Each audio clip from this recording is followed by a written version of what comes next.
오늘도 이 자리에 우리 주님 임재하신 줄로 믿습니다. 우리에게 은혜 주시는 좋으신 하나님을 찬양합니다. 주님 감사합니다. 우리 성도님들은 날마다 영적 전투에서 승리하시기를 예수 이름으로 축원합니다.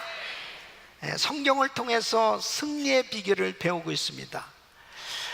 우리가 성경을 통해서 여러 사건들 또 인물들의 그 삶을 통해서 승리의 비결을 배우는 것은 얼마나 감사한 일인지 모릅니다.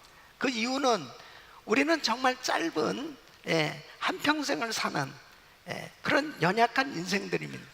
그런데 다른 사람들의 그 생애를 보면서 그 속에서 왜 실패했는가, 왜 성공했는가 하는 그 교훈을 통해서 나는 수없이 많은 시간을 들여서 얻어야 될 그 교훈을 아주 쉽게 받을 수 있기 때문에 정말 성경을 통해서 그 귀한 인물들을 통해서 이 교훈을 받는 것은 참으로 중요한 것입니다. 여러분, 우리는 여러 가지로 정말 영적 전투를 하고 있습니다. 그 사람들마다 다양한 그런 환경 속에서 영적 전투를 벌이고 있습니다. 그러나 과거에 역사하신 하나님, 과거의 그 인물들 가운데 역사하신 하나님은 동일하게 오늘도 우리에게 역사하고 계신 줄로 믿습니다. 그래서 우리가 영적 전투에 승리할 수 있는 이 비결을 깨닫고 그 말씀을 그대로 적용하면 오늘도 우리 주님은 역사하셔서 우리에게 승리하는 삶이 되도록 축복하신 줄로 믿습니다. 여러분, 오늘 이 본문을 보면은 이 사울 왕 역시 그렇습니다. 정말 그의 생애에 왜 영적 전투에서 실패할 수밖에 없었는지 그 이유를 너무나 구체적으로 설명을 해주고 있어요. 바로 그가 실패하게 된 그 이유는 곧 우리에게도 굉장히 중요한 교훈을 주고 있는 것입니다. 이 다윗이 블레셋과의 전쟁에서 특별히 이 골리앗을 쓰러뜨리고 이스라엘이 승리하게 되었을 때 다윗은 하루아침에 영웅이 되었습니다. 많은 사람들에게 알려지게 되었습니다. 그리고 왕궁에서 생활을 하게 되었고 이 사울의 사랑도 받고 백성들의 사랑도 받게 되었습니다. 그런데 문제가 생겼어요. 그것은 이제 어느 날 사울의 군대가 이제 전쟁에서 이기고 돌아올 때 이제 승전 잔치가 벌어졌지 않겠습니까? 환영 행사가 있었습니다. 그때에 이 여인들이 소고를 들고 나와서 춤을 추면서 이렇게 외칩니다. 사울이 죽인 자는 천천히요 다윗은 죽인 자는 만만히로다. 이렇게 큰 소리로 외치는데 이 소리를 누가 들었어요? 사울 왕이 듣게 됩니다. 이 사울 왕이 이 소리를 듣는 그 순간에 이 8절에 보면 이 사울이 이 말에 불쾌하여 심히 노하여 가로되 그러더니 이 마음에 불편함을 갖게 됐습니다. 다윗에게는 만만을 돌리고 내게는 천천만 돌리니 그에 더 얻을 것이 나라밖에 무엇이냐. 그러면서 그 마음 가운데 이 시기심, 이 질투하는 마음을 갖게 됩니다. 그래서 9절 말씀 보면 그날 후로 사울이 다윗을 주목하였더라. 그러니까 사랑의 관계에서 완전히 바뀌어져서 대적의 관계가 된 것입니다. 여러분, 사울 왕이 시기 질투라는 영적 병에 걸리게 됩니다. 여러분, 이 시기 질투는 결국 뼈를 썩게 하는 무서운 영적인 질병이에요. 잠언 14장 30절 말씀에 이렇게 말씀하고 있습니다. 마음의 화평은 육신의 생명이나 시기는 뼈의 썩음이니라 그랬습니다. 이 시기 질투 때문에 결국 사울은 그때부터 이제 그의 인생이 점점 망가지기 시작하는 것입니다. 자기의 많은 시간과 노력을 어디에 쏟느냐? 결국 다윗을 죽이려고 하는 데다가 그의 많은 시간을 할애하는 것입니다. 결국 이 사울은 이 시기 질투 때문에 영적인 전투에서 실패하게 되는 걸 볼 수 있습니다. 여러분, 성경에 보면은 이런 사람들을 많이 보게 됩니다. 이 가인도 아벨을 쳐 죽인 것이 시기 질투해서 결국 자기 동생을 죽이게 된 것입니다. 이 야곱의 두 아내는 창세기 30장에 보면 레아하고 라헬이 계속 싸워요. 이 라헬이 이 레아를 시기해서 결국 심지어는 자기의 시녀 비라를 자기 남편한테 내어주면서 내 대신 애를 낳아달라고 하는 그런 비극적인 일들이 벌어집니다. 여러분, 창세기 37장에도 보면 야곱의 아들들이 이 요셉을 시기해서 애굽에 파는 모습을 보게 됩니다. 민수기 16장에도 보면 모세를 시기해서 고라와 다단과 아비란과 그 리더들 지도자 250명이 당을 만들어요. 그래서 대적하는 모습을 보게 됩니다. 이로 인해서 결국 시기 질투했던 사람들이 잘못된 멸망의 길을 선택하고 그리고 망하게 되는 모습을 보게 됩니다. 이 시기 질투는 정말 무서운 것입니다. 그래서 마귀는 이 시기 질투를 통해서 이 성도들을 괴롭히고 그리고 성도들로 하여금 분쟁케 하고 죄를 짓게 하는 이런 열매를 맺게 하는 것입니다.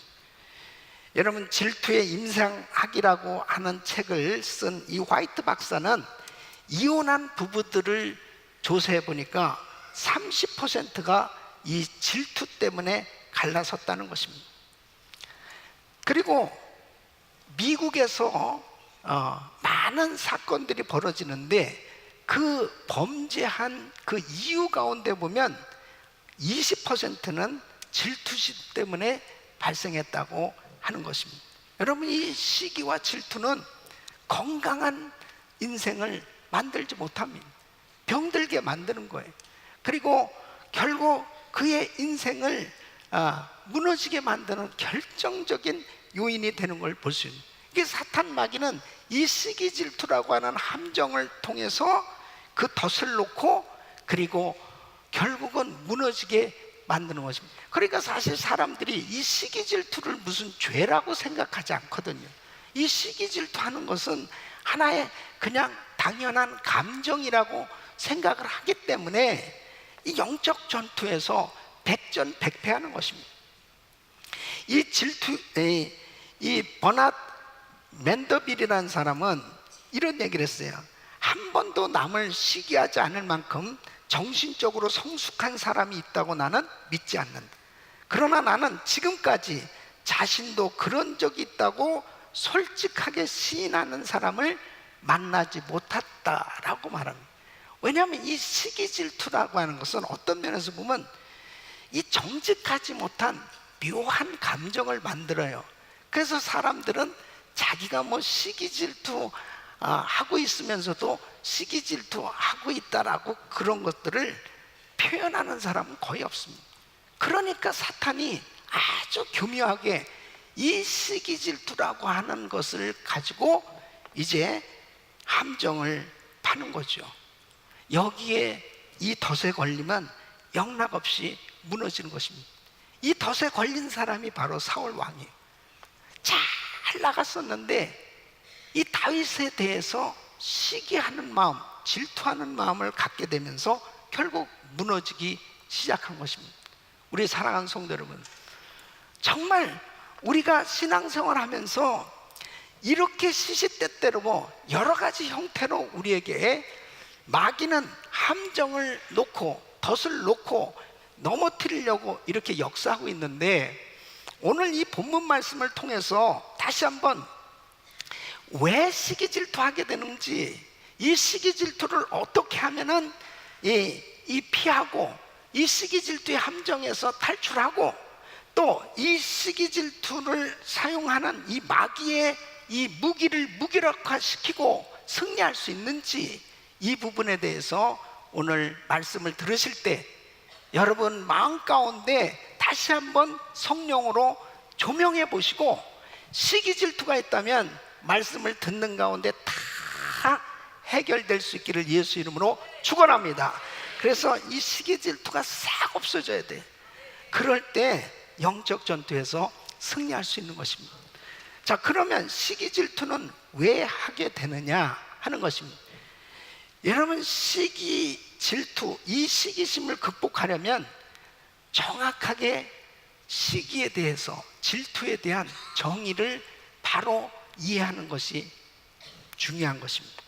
이 시기란 경쟁의 상대방이 우월하기 때문에 상대적인 열세에 빠져 있는 자가 그 상대방에게 품는 이 불쾌한 감정입니다.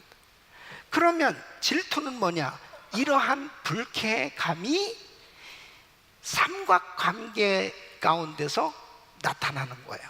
그러니까 제3자를 자기 편으로 만들려고 하는 이 경쟁적 감정을 갖게 되는 것이 이 질투입니다. 예를 들면 엄마가 나보다 동생을 더 사랑하는 것 같이 느껴졌을 때, 나하고 동생은 너무나 좋은 관계예요. 너무나 사랑하는 관계예요.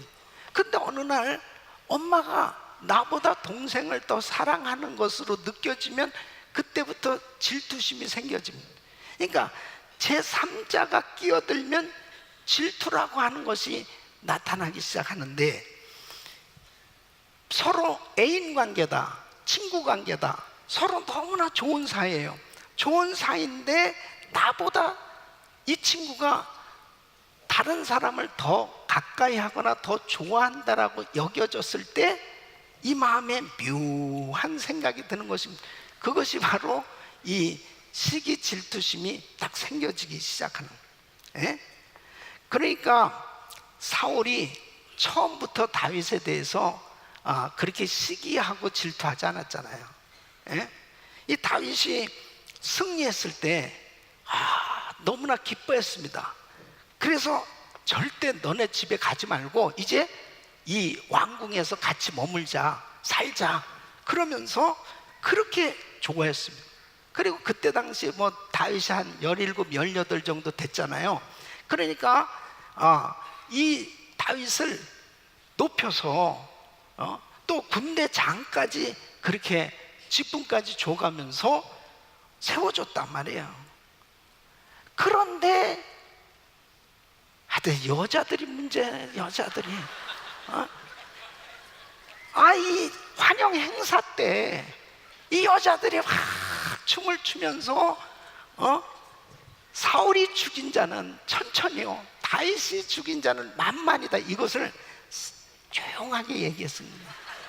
사울이 죽인 자는 천천히, 다윗은 만만, 이런 게 아니고 사울이 죽인 자는 천천히, 다윗이 죽인 자는 만만이다, 이렇게. 이 소리를 듣는 순간에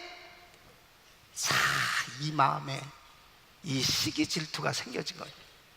그러니까 영적으로 보면 사탄이 시기라는 불화살을 쏜 거죠. 거기 정확하게 맞은 겁니다. 그 이야기를 들을 때 이 마음 가운데 이제 의심의 화살까지 맞게 됩니다. 그러니까 뭐라고 그러느냐면은, 아니 그렇다면은 저 소리가 무슨 소리야? 그게 얻을 것이 나라밖에 무엇이냐? 그러니까 결국은 이제 다윗이 왕이 되는 거 아니야? 그러면은 어떻게 되는 거예요? 우리 가족과 나 자신은 이런 불안감이 생겨지기 시작합니다. 그러면서 멸망당할 것이라는 이 막연한 두려움이 생겨지는, 이것이 사탄이 가져다 주는 거짓말입니다. 절대 그런 게 아니죠. 그런데 이제 이 시기 질투가 마음에 들어오니까 두려움이 같이 생겨진 것입니다. 그러니까 대적으로 바뀌어지는 거예요. 친구가, 동지가 사랑하는 사람이 완전히 대적으로 바뀌어지는, 이게 마귀가 사용하는 치명적인 병기라니까요. 여기에 딱 이 덫에 걸려드는 것입니다. 여러분, 요셉을 알지 못하는 왕이 일어났을 때 이 애굽에서 노예 생활을 하던 이 히브리 사람들이 너무 번성하는 거예요. 인구가 급증합니다.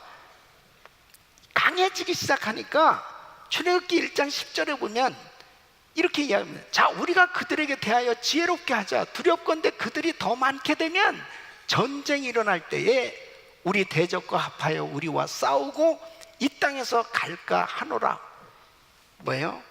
이 시기, 의심, 두려움이 생겨졌습니다. 결국은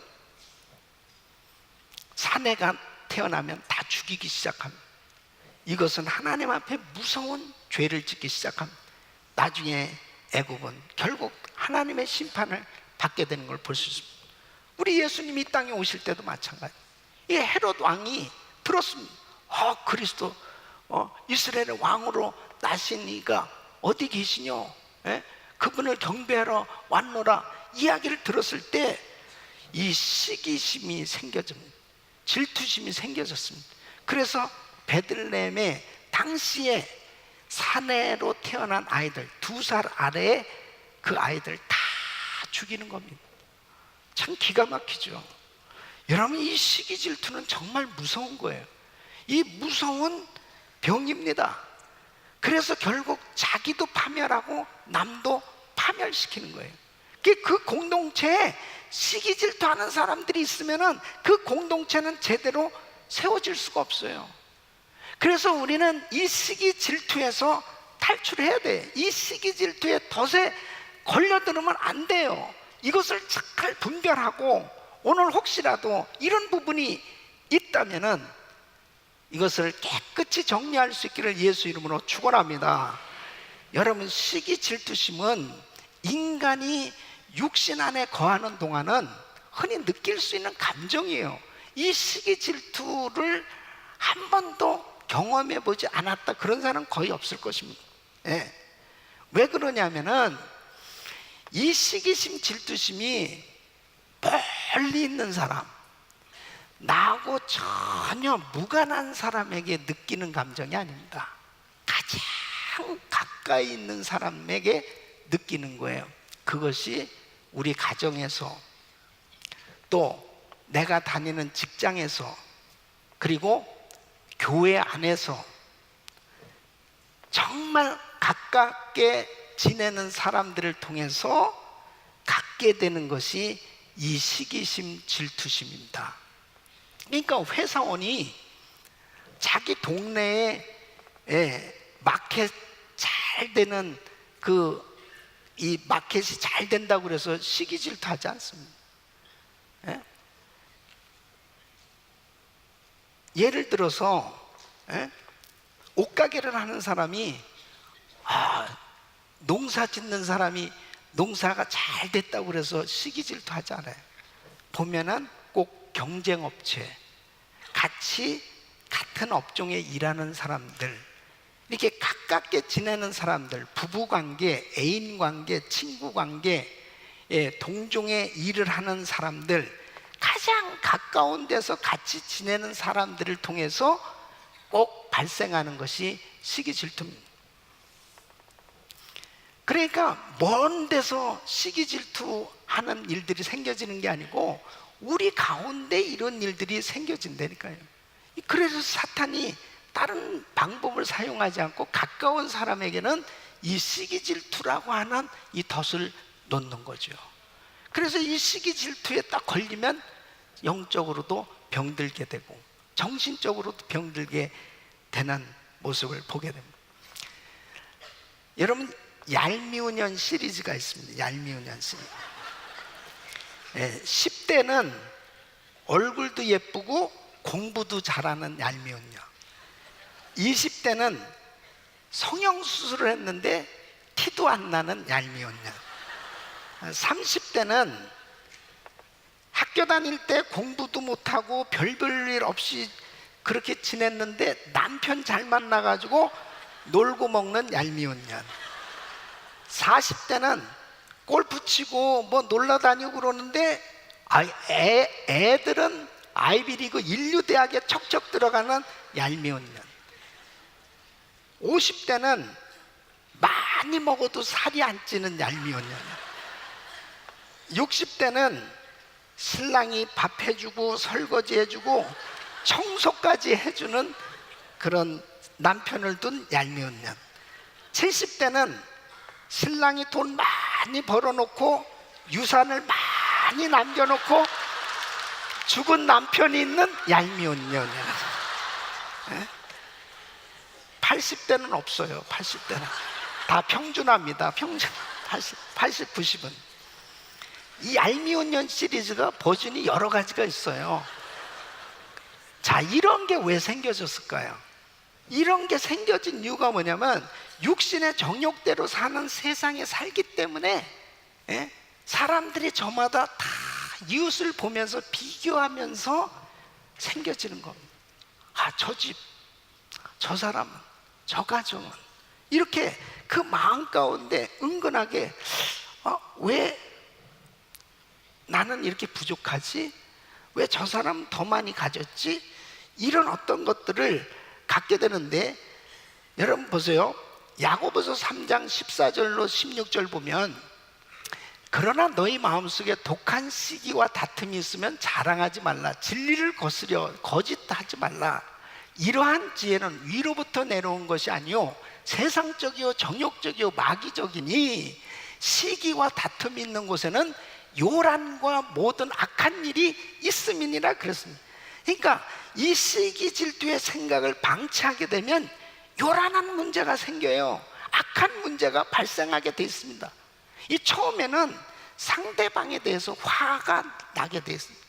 아니, 이건 아닌데, 아니 어떻게 이럴 수가 있어? 그런데 그 다음에는 자기에 대해서 화가 납니다. 그 다음에는 하나님에 대해서 화가 나는 거예요. 이 시기 질투의 병에 걸리면요, 결국 마지막에는 하나님이에요. 하나님 은폐합니다. 공평하시지가 않아요. 아니 어떻게 나는 이렇게 힘들고 저 사람은 잘 돼야 되고, 아니 나는 이렇게 매일같이 고생해야 되고 저 사람은 어떻게 저렇게 편안해야 되고, 막 별 생각을 다 합니다. 하나님이 선하시다, 하나님이 참 좋으신 하나님이시다, 이런 모든 것에 대해서 마음이 닫혀져요. 그러니까 시기 질투는 결국은 신앙생활 잘하지 못하게 돼요. 이 시기 질투하는 사람 쳐놓고 마음에 평강이 있는 사람 없어요. 시기 질투하는 사람 신앙생활 잘하는 사람 없습니다. 늘 마음에 불만이요, 늘 불평이요, 늘 이 마음 가운데 사람들에 대해서, 하나님에 대해서 늘 이 마음에 불편한 생각을 갖게 됩니다. 이것이 마귀가 가져다 준 덫이에요. 여기에 걸려들면 자유함이 없습니다. 사람을 보더라도 똑바로 보지를 않습니다. 그리고 제대로 평가를 하지 않아요. 이 마음이 계속 어려운 생각을 갖고 살게 되는 거죠. 여러분, 시기 질투를 사람들이 누가 죄라고 생각해요? 시기 질투가 무슨 병이라고 생각합니까? 그런데 자기는 지금 영적으로 병들어 있는 겁니다. 다른 사람을 전혀 칭찬을 하질 않습니다. 그리고 이 마음에 계속 불평불만을 품고 살아가게 됩니다. 자, 보세요. 누가복음 15장에 보면 집 나간 탕자가 아버지 집에 돌아왔어요. 그때 아버지는 이 아들을 끌어안고 그렇게 기뻐합니다. 그러면서 이제 우리 아들에게 좋은 옷을 갖다 입혀줘라, 살찐 송아지를 잡아서 잔치를 하자, 풍악을 울려라, 그러면서 그렇게 잔치가 벌어졌습니다. 아, 이 큰아들이 이제 밭에 가서 일을 하고 돌아와서 이 풍악이 울리는 소리가 들려집니다. 아, 이게 무슨 소리예요? 이게 어떻게 된 겁니까? 그러니까 그 동생 있잖아요. 그 동생이 돌아왔다고 아버지가 저렇게 잔치를 벌려주시는 겁니다. 그러니까 이 형이 좋아해야 되는데 동생이 왔다고요? 어디 있어요? 그리고 그 동생을 막 찾으러 가야 되는데, 누가복음 15장 26절에 보면 뭐라고, 28절에 보면 뭐라고, 저가 노하여 들어가기를 즐겨 아니하거늘. 이 형이 화가 났다니까요.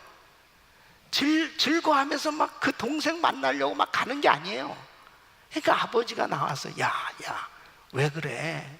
아버지, 아니 나는 아버지 위해서 말이에요 일하면서 정말 그렇게 수고를 많이 했어도 염소 새끼 한 마리 잡아가지고 내 친구들하고 한번 파티 한번 할 수 있게 해줬습니까? 저놈은 정말 집을 나가서 이 허랑방탕하게 창기들하고 다 놀아먹으면서 그렇게 잘못했는데 아니 저 자식한테 어떻게 그렇게 해줄 수 있습니까? 에? 그러니까 아버지가 뭐라 그래요? 야 이거 다 네 거 아니냐? 이거 다 네 거 아니야? 네 동생은 다시 살아서 돌아왔으니 어찌 기뻐하지 않을 수 있겠니? 이게 하나님 아버지의 마음입니다. 아니 이 맏아들 자기 돈 들여가지고 지금 파티하고 있냐고. 자기 돈 왜 시기 질투하느냐고요? 자기 돈 가지고 지금 동생 옷 사주고 파티했냐고. 이게 가장 가까운 사람에게 은근히 갖게 되어지는 이런 비교의식 속에서 사탄 마귀는 시기 질투를 가져다 줘. 그러니까 거기에 넘어지게 되는 거예요. 여러분 시기 질투에서 탈출하기를 예수 이름으로 축원합니다. 벗어나야 돼요. 여기서 승리해야 됩니다. 그러지 않으면 자유함이 없어요. 예? 기쁨이 없어요. 감동이 없어요. 감사가 없어요. 그러니까 예배를 드려도 신앙생활을 해도 정말 하나님 앞에 감동과 감사가 넘쳐야 되는데 이 마음에 시기 질투가 있는 동안은 절대로 마음에 감동도 없고 기쁨도 없고 감사도 없단 말이에요. 이것이 영적 전투에서 사단이 가져다주는 덫이란 말이에요. 이 시기 질투의 감정이 일어날 때가 있습니다. 이런 시기하고 질투하는 이런 감정이 생겨지지 않는 사람이 없어요. 이런 부분을 어떻게 처리하는 게 중요하단 말이에요. 자, 우리 성도님들은 이런 부분이 생겨질 때 꼭 승리할 수 있기를 바랍니다. 여기에 걸려 넘어지는 것이 아니고 이런 부분이 생겨졌을 때 시기하는 마음이 질투하는 생각이 내 마음에 왔을 때 어떻게 해야 되느냐. 이기는 방법이 첫째는 함께 기뻐해 주는 거예요. 상대에 대해서 함께 기뻐해 주는 거예요. 예? 자, 로마서 12장 15절로 16절 보면 즐거워하는 자들로 함께 즐거워하고 우는 자들로 함께 울라. 서로 마음을 같이 하며 높은 데 마음을 두지 말고 도리어 낮은 데 처하며 스스로 지혜 있는 채 말라. 그래서 즐거워하는 자들로 함께 즐거워하고 이 함께 기뻐하고 함께 울 수 있는다는 건 뭐예요? 이것은 같은 지체라는 거죠. 예. 우리는 예수 그리스도 안에서 한 지체인 줄로 믿습니다. 한 지체예요. 여러분 보세요. 자, 이 손의 역할이 있고 입의 역할이 있어요. 눈의 역할이 있습니다. 이 손이 너무나 작품을 잘 만들고 너무나 이 손이 잘했어요. 그랬을 때 이 입이 이 손이 잘한 것을 정말 손이 잘했다고 그러면서 함께 기뻐해 줄 때 이 몸이 건강해지지. 이 손이 잘했는데 이 입이 손모가지를 분질러 버리든지 그러면 이게 무슨 놈의 저만 잘하냐, 내가 입이 다 시키고 하기 때문에 그렇게 하는 거지. 그러면서 이 손을 잘라버렸다고 한번 생각해 보세요. 그러면 어떻게 됩니까? 회미라 아파요. 자기 결국 자기 살이에요. 자기 몸이에요. 여러분, 우리는 예수 그리스도 안에서 한 지체들인 줄로 믿습니다. 한 지체. 그래서 로마서 12장 4절 5절 보면 우리가 한 몸에 많은 지체를 가졌으나 모든 지체가 같은 직분을 가진 것이 아닌 이와 같이 우리 많은 사람이 그리스도 안에서 한 몸이 되어 서로 지체가 되었느니라. 고린도전서 12장 26절 만일 한 지체가 고통을 받으면 모든 지체도 함께 고통을 받고 한 지체가 영광을 얻으면 모든 지체도 함께 즐거워하나니. 즐거워하나니. 여러분, 정말 이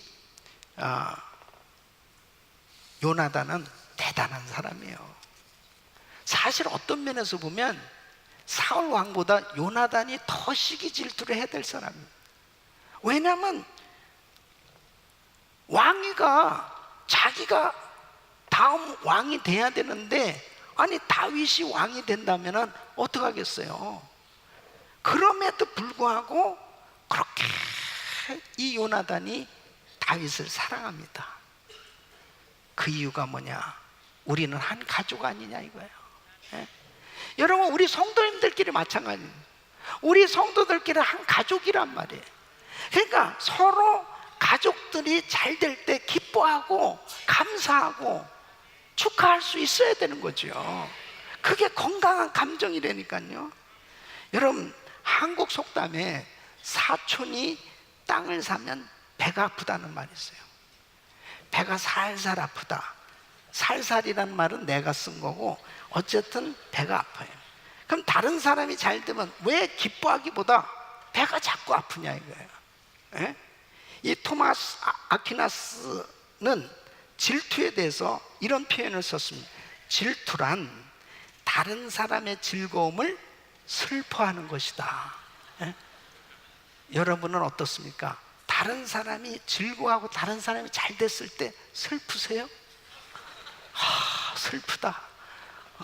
저 사람이 어떻게 저렇게 잘 됐어? 슬퍼.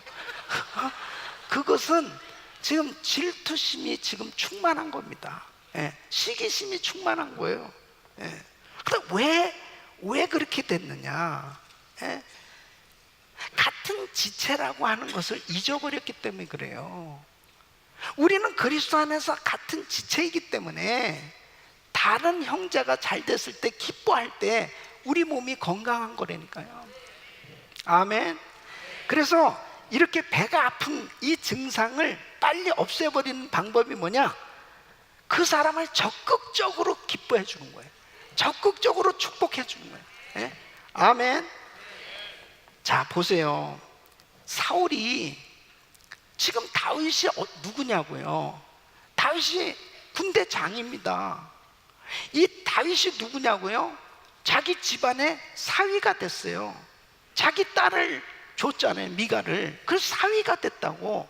그러면 가족인데 정말 이 사울이 다윗을 기뻐하고, 다윗의 승리를 기뻐하고, 다윗에 대해서 좋은 얘기가 있을 때, 그래, 감사하다, 너도 내 자식이야, 그러면서 그렇게 다윗을 기뻐했더라면 놀라운 축복된 왕조가 되지 않겠냐 이거예요.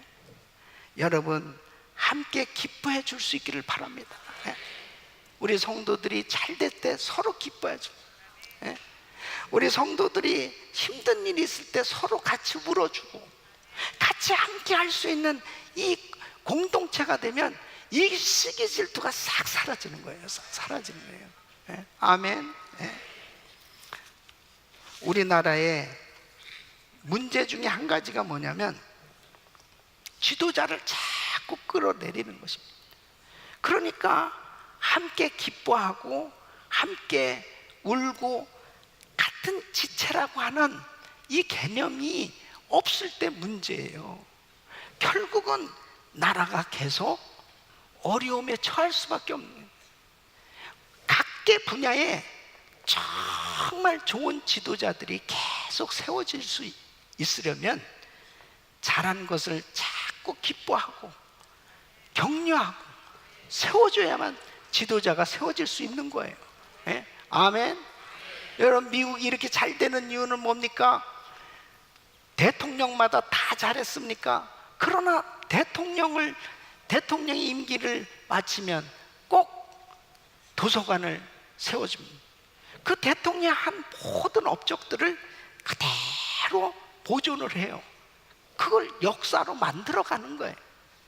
이거 얼마나 중요한 건지 모릅니다. 그러니까 그 후세들이 그 지도자들을 본받는 거예요. 한국의 역사는 정말 한국이 얼마나 잘한 독립운동부터 시작해서 수많은 분들의 피가 흘려져서 지금 자유 대한민국이 세워졌는데, 그 많은 분들의 수고를 정말 기억하지 않는 것은 무책임한 일이에요. 서로를 잘 세워주고 함께 기뻐하고 그럴 때 나라가 건강하게 세워지는 줄로 믿습니다. 이것은 성경적인 거예요. 하나님께서 시기하고 질투하는 마음을 주시지 않습니다. 사탄 마귀가 시기하고 질투하는 마음을 가져다 주는 겁니다. 그러니까 자꾸 남에 대해서 시기하고 질투하니까 결국은 분쟁이 끊어질 수가 없어요. 계속 분쟁이 생겨지는 것입니다. 두 번째는 겸손해야 되는 것입니다. 겸손할 때 이 시기 질투가 떠나는 줄로 믿습니다. 하나님의 주권을 인정하는 겸손한 사람, 그 사람은 하나님이 행하시는 모든 것이 다 선하신 것을 인정하고 감사하게 되는 거예요. 그러니까 하나님이 세우셨다, 하나님이 일하게 하셨다, 하나님이 이렇게 허락하셨다, 하나님이 하셨다는 이 하나님의 주권을 인정하는 사람이 겸손한 사람이에요. 여러분 보세요. 지금 사무엘 선지자가 사사였습니다. 사무엘 선지자가 나라를 다스리고 있었어요. 그런데 하나님께서 백성들이 지금 왕을 요구하니 백성 중에 한 사람을 왕으로 세워라, 이것이 하나님의 뜻이었어요. 그러니까 마음이 불편했지만 하나님의 뜻인 줄 알고 사사인 이 사무엘은 조용히 뒤로 물러나는 겁니다. 그리고 사울 왕을 세우고 자기는 죽을 때까지 백성들을 위해서 기도하고 하나님의 말씀을 전하는 제사장의 역할을 감당했던 걸 볼 수 있습니다. 이 겸손이 있을 때 바로 좌로나 우로나 치우치지 아니하고 그리고 하나님 뜻대로 살아갈 수 있게 되는 줄로 믿습니다. 사울 왕은 겸손하지 못했어요. 하나님의 뜻이 다윗을 세우는 것이 하나님의 뜻이라면, 지금 내가 왕이지만은 하나님의 뜻이라면 순종할 수 있는 그 겸손이 있었더라면 그는 시기 질투에서 벗어날 수 있었을 거예요. 그런데 자기 주장을 고집하면서 자기가 마치 그 왕권을 끝까지 유지할 것 같은, 하나님이 주셔야 되는 건데 자기가 유지하려고 하니까 결국은 다 당대로 끝나버린 것을 볼 수 있습니다. 야고보서 4장 10절 보면 주 앞에서 낮추라, 그리하면 주께서 너희를 높이시리라 그랬습니다. 하나님의 주권을 인정하시기를 축원합니다. 축원합니다. 그래야 바로 하나님의 뜻대로 순종할 때 반드시 하나님의 그 역사가 자기의 삶에 일어나는데, 하나님의 뜻인 줄 알면서도 하나님의 정하신 뜻을 대적하고 순복하지 못하는 이런 교만한 마음을 갖게 됐을 때 결국은 자기도 망하고 집안도 망하고 자녀들도 다 망하게 되는 사울의 그 모습을 볼 수가 있습니다. 빌립보서 2장 3절에 보면 아무 일에든지 다툼이나 허용으로 하지 말고 오직 겸손한 마음으로 각각 자기보다 남을 낮게 여기고 그랬습니다. 우리 사랑하는 성도 여러분, 하나님의 뜻에 항상 순복할 수 있기를 예수 이름으로 축원합니다. 그런 겸손이 있을 때 시기 질투가 틈탈 수가 없어요. 하나님의 뜻인데, 하나님의 뜻이지, 그러면서 하나님의 뜻에 순종하는 그 겸손한 심령에 절대로 사탄 마귀가 아무리 마음의 시기와 질투를 심어 주려고 해도 들어갈 수가 없어요. 틈을 타고 들어갈 수가 없어요. 하나님의 주권을 인정하는 겸손이 있기를 축원합니다. 세 번째는 축복해야 됩니다. 상대방을 축복하는 거예요. 여러분, 사실 사울이 믿음이 있는 사람이었다면 다윗을 오히려 축복하고 잘 키워서 정말 큰 인물로 그렇게 세울 수 있었을 거예요. 여러분, 사울은 참 안타까운 사람입니다. 이 시기심이 들어왔던 것은 결국은 축복한 그 축복이 중단됐기 때문입니다. 다윗을 좋아하고 다윗을 세워야 되는데 이 시기심이 들어옴으로 인해서 그때부터 축복하기를 끝인 것입니다. 여러분, 진짜 다윗을 시기해야 될 사람이 요나단인데 1절 말씀 보면 그렇습니다. 다윗이 사울에게 말하기를 마치 요나단의 마음이 다윗의 마음과 연락되어 요나단이 그를 자기 생명같이 사랑하니라. 예. 이 요나단은 하나님께서 이 다윗을 세우셨구나. 그래서 이 골리앗을 쳐 죽인 것도 하나님께서 정말 축복해 주셨다. 모든 승리와 축복의 근원이 하나님이라고 믿었단 말이에요. 그러니까 어떻게 됐느냐? 4절 말씀 보면 그랬습니다. 요나단이 자기의 입었던 겉옷을 벗어 다윗에게 주었고 그 군복과 칼과 활과 띠도 그래야 돼. 이거 놀라운 일입니다. 이 다윗을 축복하는데 야, 내 겉옷을 입어봐. 야, 내 칼도 너한테 줄게. 축복하는 거예요. 그리고 우리는 한 가족이다. 그래서 3절에 보면요, 요나단은 다윗을 자기 생명같이 사랑하여 더불어 언약을 맺었으며, 야, 너와 우리 사이는 형제야. 예? 이 마음이 있을 때 시기 질투를 물리칠 수 있다니까요. 그러니까 여러분 어떻게 됐느냐? 결국 요나단은 죽였지만 다윗이 왕이 되고 난 다음에 요나단으로 인해서 이 다윗이 생각하는 거예요. 내가 어떻게 하면 이 요나단에게 이 정말 보상을 좀 할 수 있을까? 은혜를 좀 갚을 수 있을까? 보니까는 요나단의 아들 무비보셋이 있는 거예요. 그 무비보셋을 데려다가 자기 상에 앉히고, 너는 왕자야, 너는 나하고 같이 상에 앉아서 같이 먹자. 그러면서 사울 왕에게 빼앗은 모든 재산을 다 무비보셋에 주는 겁니다. 남을 자꾸 축복하잖아요. 그 축복이 자기에게 오는 줄 믿으셔야 됩니다. 축복해야 바로 시기 질투를 이길 수 있다니까요. 예? 그러니까 로마서 12장 17절 보면 아무에게도 악으로 악을 갚지 말고 모든 사람 앞에서 선한 일을 도모하라. 여러분, 시기 질투하는 것은요, 계속 악으로 갚는 그런 방법이에요. 사탄은 꼭 그렇게 하라는 거예요. 그러니까 결국은 망하는 겁니다.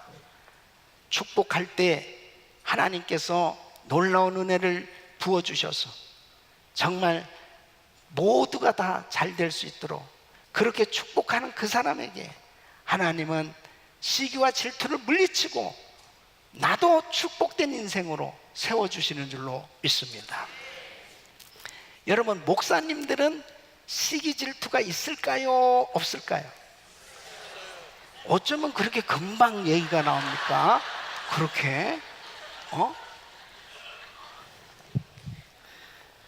네. 영국 런던에 19세기 말에 아주 유명한 세교회가 있었습니다. 이 프레데릭 마이어 목사님이 목회하는 그리스도 교회, 그리고 찰스 스폴전 목사님이 목회하는 터버너클 교회, 캠벨 몰간 목사님이 목회하는 웨스트민스터 교회, 이 세 교회는 이 영국 런던에서 정말 유명한 교회였습니다. 근데 이 마이어 목사님이 어느 날 이 마음에 시기 질투가 생긴 겁니다. 이 찰스 스펄전 목사님은 너무 설교를 잘하는 거예요. 그리고 교회가 계속 부흥하고, 이 캠벨 몰간 목사님은 정말 카리스마를 가지고 목회 사역을 너무너무 잘하는 거예요. 이분은 또 강해 설교로 유명합니다. 그러니까 이 두 분에 대해서 칭찬하는 소리를 들으면 이 마이어 목사님 못 견디겠는 거예요. 이 마음 가운데 막 불편한 생각이 드는 거예요. 근데 여러분, 영적인 사람이 시기 질투를 하잖아요. 그러면은 영적으로 꽉 막힙니다. 하나님 기뻐하시지 않아요. 어느 날 이 목사님이 내가 이거 잘못된 생각을 가지고 있구나. 그래서 하나님 앞에 기도하기 시작합니다. 하나님, 이 시기 질투하는 거 이거 없애달라고 막 기도를 하는데 하나님의 음성이 들려옵니다. 마이어 목사, 질투를 없애달라고 기도하지 말고 그들을 위해서 축복 기도하라 하는 음성을 들어요. 그때 그는 깨닫고 이제 정말 구체적으로 축복 기도를 합니다. 찰스 스펄전 목사님을 위해서 축복하고 그 교회에 부흥이 일어나게 해달라고 기도합니다. 또 캠블 몰간 목사님을 위해서 축복 기도하면서 이 웨스트민스터 교회가 계속 부흥하기를 위해서 기도합니다. 심지어는요, 그 목사님들이 얼굴이 떠오르면 그냥 그 자리에서 기도했을 뿐 아니라 이렇게 자기 교회에서 공예배 때까지도 그렇게 기도할 때도 있었다는 거예요. 그러는 가운데 그 마음에 평강이 온 겁니다. 여러분, 마음에 평강이 왔다는 것은 해결된 거예요.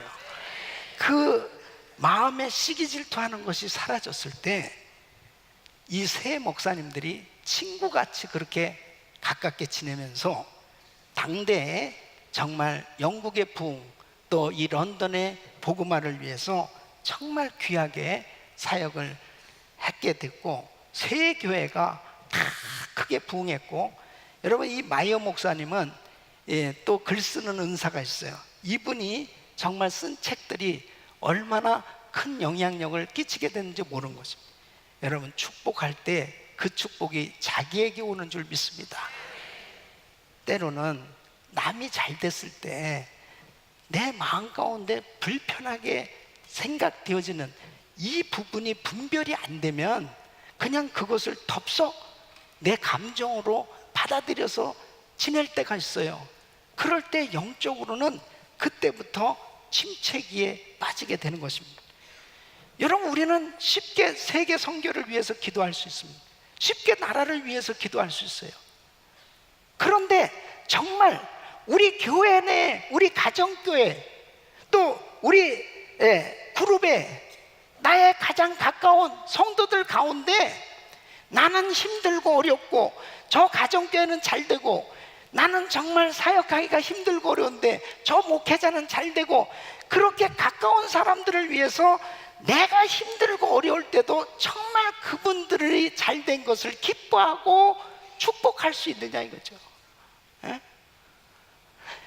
그렇게 다른 분들에 대해서 좋은 이야기가 들려졌을 때 그것을 진짜로 기뻐하면서 축복할 수 있는 그런 마음을 내가 가지고 있는가?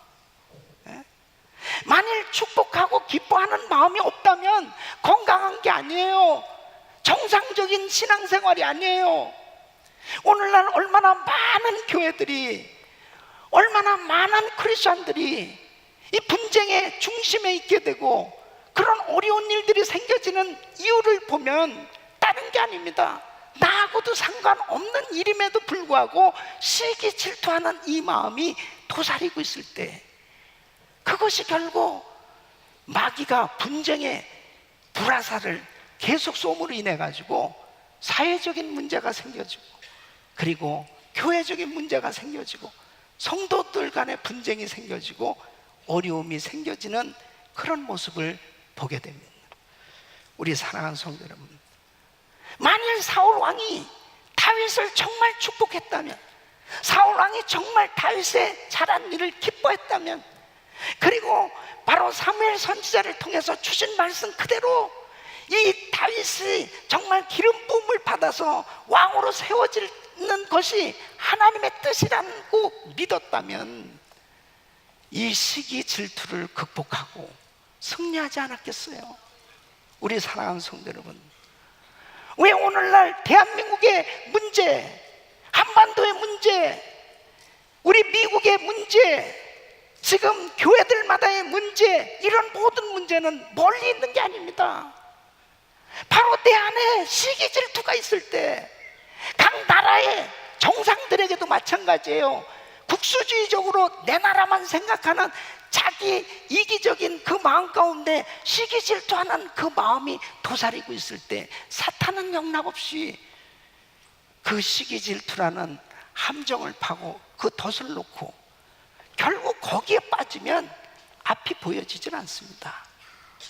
결국 같이 망하게 되는 그 멸망의 길을 따르게 되는 것을 볼 수 있습니다. 우리 사랑하는 성도 여러분, 한 해가 가기 전에 정직하게 우리의 심령을 한번 점검해 보고, 과연 나는 내 이웃의 잘 되는 것을 정말 기뻐하고 있는가? 나는 정말 다른 사람들의 잘 된 것을 정말 기뻐하면서 그렇게 축복하고 있는가?